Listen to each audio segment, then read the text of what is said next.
I'm at a park. I know you guys don't like car vlogs, but do you like park vlogs?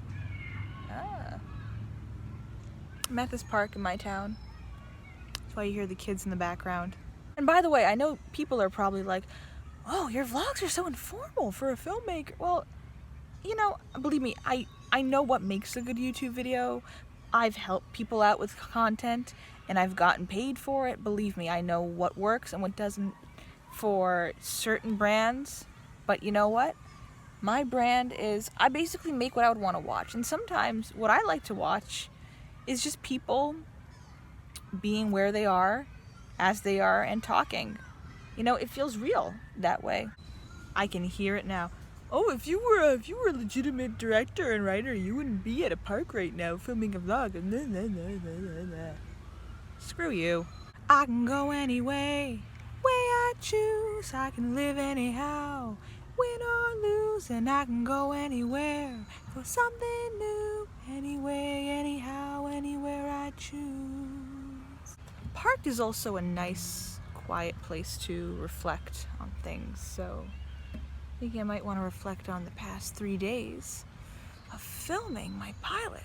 It's not done yet, We still need a couple of locations and then we can complete it. Feeling pretty good about the production itself. You know, it's a huge jump going from making films, where it was just me, 2 friends, and a DSLR, and that's it.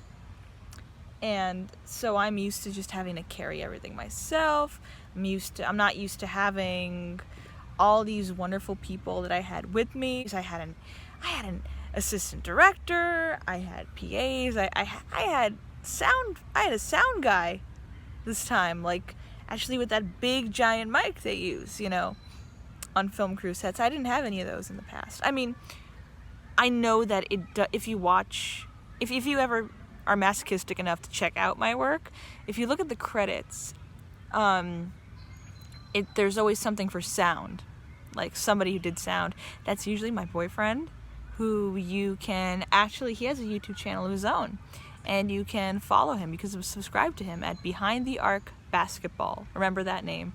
And but he did the sound after the fact. That's the thing. Basically his job was to clean up all the lousy sound that I had recorded and try his best to fix it. And he worked very hard on my other films. And God bless him, because the DSLR has really crappy sound. And I felt a lot less stressed, definitely, with this production. I mean, on my last set, I just had a meltdown or two because I had to do everything myself, and it was kind of starting to break me a little bit.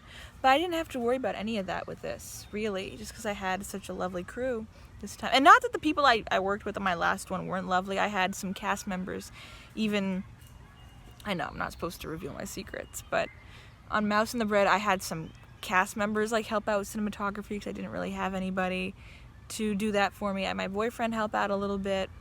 And I did like a handful of the shots. I was in it, so that was kind of difficult for me to be in it and kind of manage all that other stuff as well.